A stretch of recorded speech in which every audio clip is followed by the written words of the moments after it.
This is my story told in 5 parts.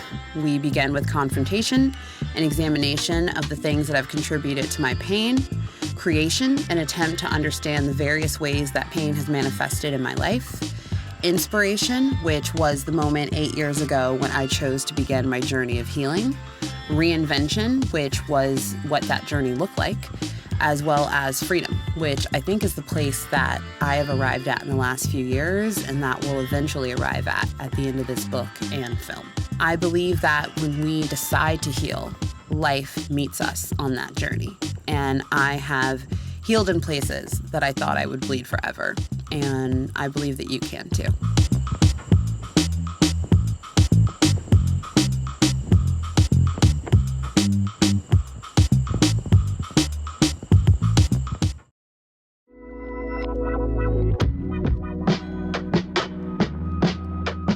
The first time I thought about killing myself, I was overlooking the balcony of our Santa Monica apartment in my little white Easter dress in 1996.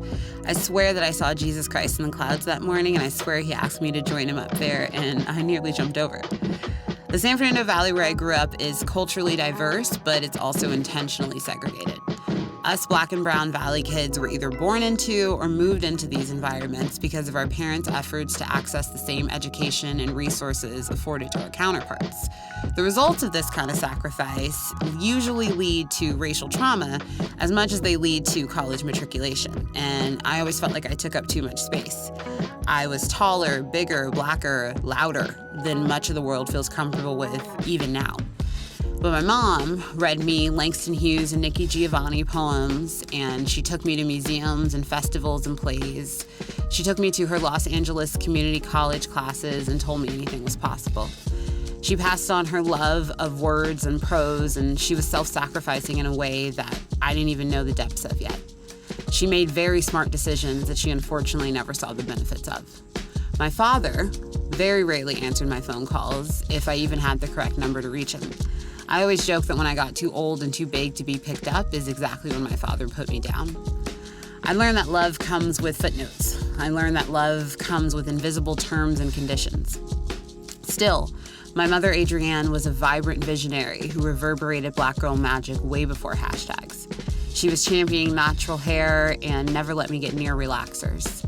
Although that pressing comb did live in her hand and she absolutely knew how to use it. Feminism, astrology, and Black power were the pillars of my youth that held up my house and would eventually hold me up too. I'd planned on always having my mother around to look to for guidance. She was 37. She was not supposed to die. I was not supposed to be left to make all of these decisions with all of this grief.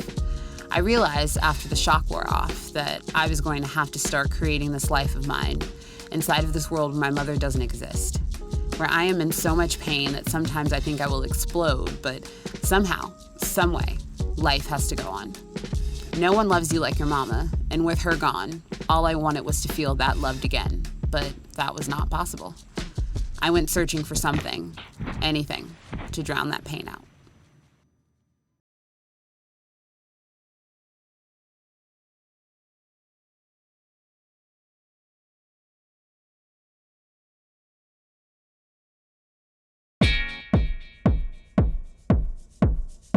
I never really felt at home in my family.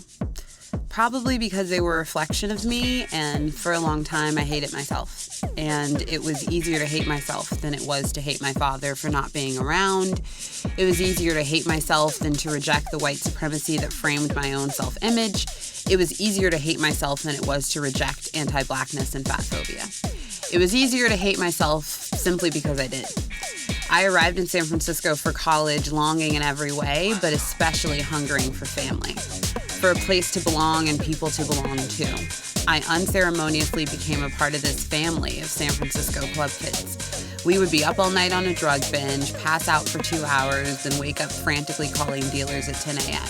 We would be out at a party, drinking until we closed the club down, go back to the house, pop pills until the sun came up, and then pop up outside the liquor store at 6 a.m. when they started selling alcohol again. What made this group of girls so magical was that we were all so different. We embraced those differences and we embraced each other. The disrespect was ridiculous, and to this point, I do not know how we got away with some of the shit we pulled. Nobody said anything. No one dared disrupt the beautiful young girls who were having the time of their lives together. I just fell in with this group of people who were so accepting, diverse, loving, and fun. They were also reckless, addicted to drugs, and unpredictable, but they looked out for me in ways you don't expect to just find in the world. I know we didn't know every detail about each other, and hell, 10 years later, I can barely remember most of their last names, but for a time, we were family. It wasn't necessarily okay all the time, and it certainly was not something that was meant to last forever, but while it lasted, it felt like forever.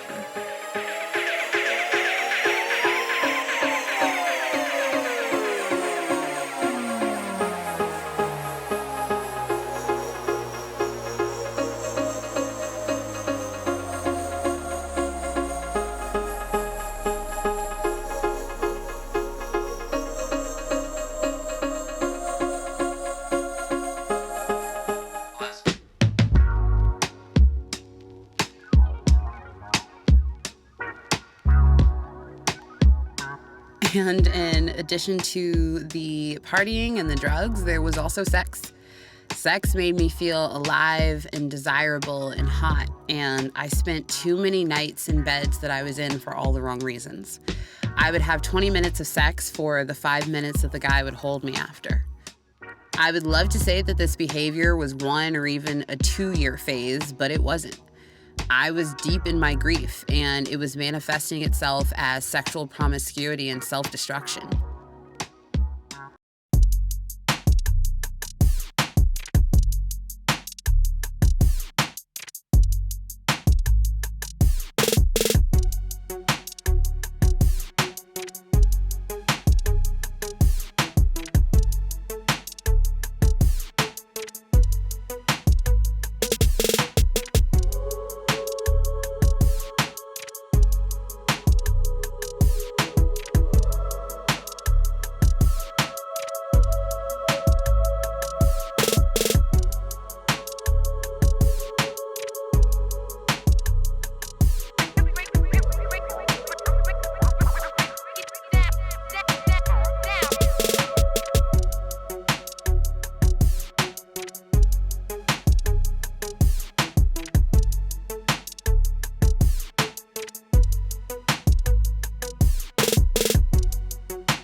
The ultimate truth is that I was addicted to drugs, sex, and self-loathing. I was in a tremendous amount of grief, and the trauma of losing my mother wasn't really something that anyone was helping me to cope with. Truthfully, when my mom died, a part of me died with her, and it took me a long time to bring that part of myself back to life. For me, the experience and the root of my drug use was escapism. The drugs weren't even really the problem, they were the solution. The problem was my insecurity, the problem was my trauma, the problem was that I was in pain. And I was looking for love and belonging and a sense of self-worth and purpose. And there was a perfectionism and a pressure that is put on you as a young Black woman. We are supposed to be strong and we are supposed to move forward through any circumstance. And we're not really given the space to break down. We are not supposed to require rehabilitation. And by 2014, I just couldn't do it anymore. And I knew that my life needed to change, but I didn't know how. I just believed that healing was possible, and all doors are open to the believer.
I arrived in Chicago from San Francisco in October of 2014. My body didn't know what it felt like to not be on drugs all the time. I didn't know what it meant to feel or be present or be sober. I did not know how I was going to find an apartment. I did not know how I was going to support myself. I did not know how I was going to stop doing drugs every day. I just had this glimmer of hope that if I could somehow do all of those things, I might be able to have a life that I loved and that could love me back. I was ready to start, but I didn't know where to begin. So I just started reaching for anything that I thought would help. It was yoga, it was exercise, it was meditation, it was talking to the people in my life who wanted me to get better and to be better. It was telling the truth to my family about what I had been going through. It was listening to other people's stories through art and music and reading books about people who had gone through similar experiences or people who hadn't, who were just sharing their stories. It was all of these things and more. And there were days when that was thrilling. There were days when it was immobilizing and debilitating. There were days where it was really monotonous. And after living this sex, drugs, and EDM life in San Francisco for 6 years, all of this felt kind of boring. And eventually it occurred to me that what I was feeling wasn't boredom, it was peace. And it was actually a peace that I had been trying to get to since I was 6 years old in my Easter dress on that balcony. And these tools and just the time, the long journey of that healing, the 2 years I spent in Chicago, the 3 years when I came back to Los Angeles in 2016, it transformed me. And it allowed me to perform a surgery on myself that kind of pulled me back together and let me know that it was okay to forgive myself for all of that time. And my book and this film is me offering that toolbox to you and hoping that I can help to be your glimmer of light and a story that you look to let you know that healing is very much possible.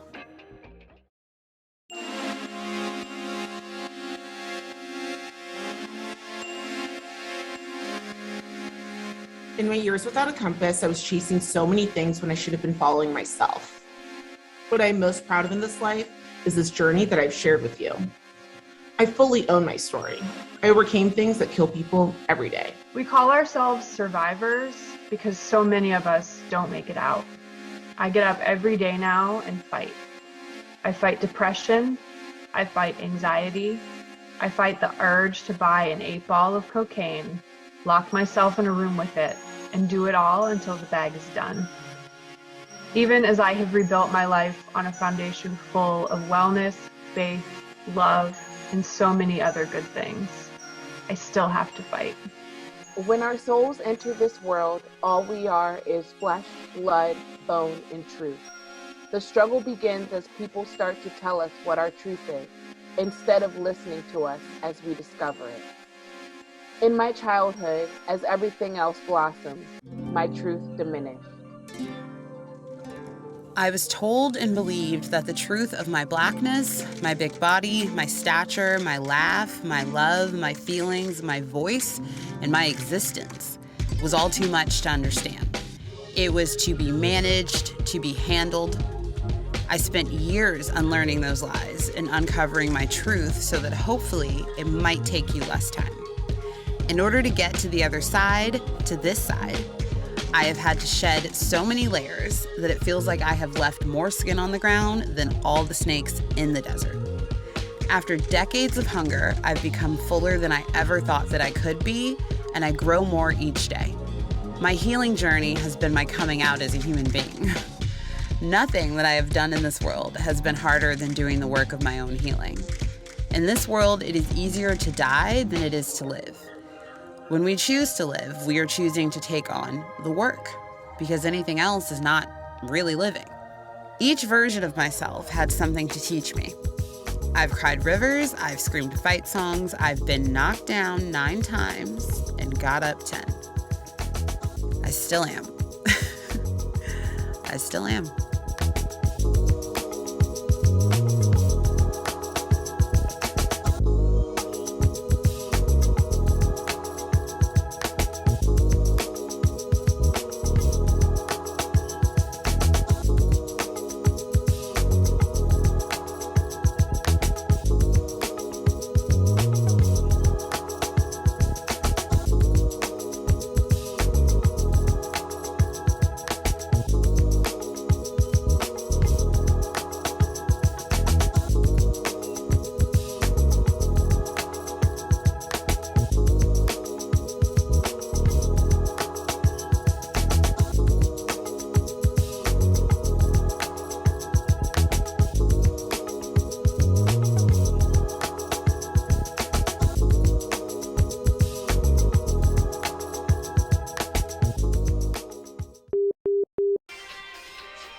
Let's do that again.